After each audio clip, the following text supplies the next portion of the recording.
أمر أكاب بيغمبري خاص صلى الله عليه وآله وسلم نهي لأكات والري لأجري والنهي كبو إيمش أفرمي ولا تمدن عينيك إلى ما متعنا به أزواجا منهم زهرة الحياة الدنيا لنفتنهم فيه. طبعا تمدن عينيك من نظر من هي لقد تمدني عين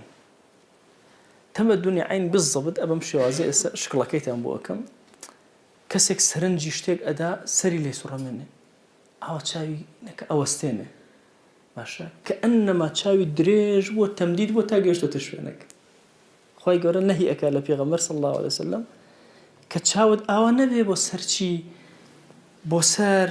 ما متعنا به أويك يومنا نتكلم متعو اشتكي سودكي كاتيلي ورقرن أزواجا منهم يعني أصنافا من الكفر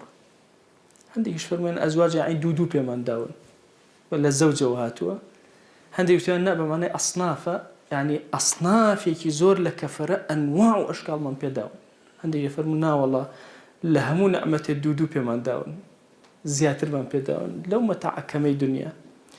زهرة الحياة الدنيا أما زينتي جياني دنيا بوشي بيمان داون لنفتنهم فيه بو امتحان يعني كنتي بلان ورزق ربك خير وأبقى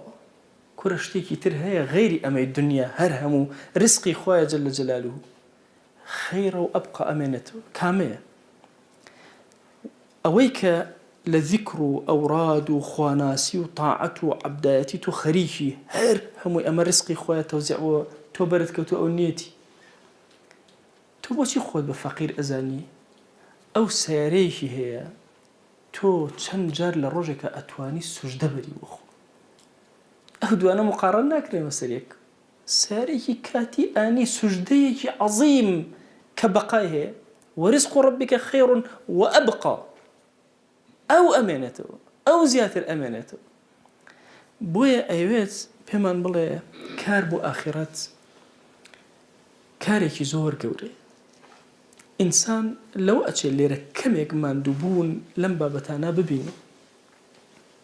بلام هتا سود اللي وريك شون جوتيارك كمك مانو أبي بلام حاصلاتكي وشكانش اللي أخوان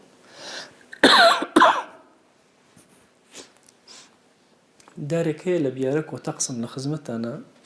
كتو تخاني خاكي هانا قرملوه هي خانقاي بياره داريوزك هيك داريوز طبعا باخك خانقاي بياره هر هموي أدن بإيجار أو تاقي جوزة بتاكي تاقي تنها أو جوزة بقدر هم باخك جوزة هم الصاليتين مشهورة أبيت كيشر لسري جوزة كانش زور جوانا أو بتاقي تنها لنا باخك لو ناوراسة بجي أدري هم جاريتين منافسة أكري وخلق هتا وكو إيجرن بي اتش بصاليشة يتر باسية وكان جاري وابو 500,000 جوزي داوة زياتري داوة والحال خير وبركاتي كي زور قورة لو داراه بينا فيش شاي وخوت أم دار بيني بكالا كمارانا بيقوريتو أما بينا فيش شاي وخوت ديلا برانبرا ورا أوهم جمالي خوا جل جلاله أوهم بقاي خوا جل جلاله بيني بشتكي بسوق بيقوريتو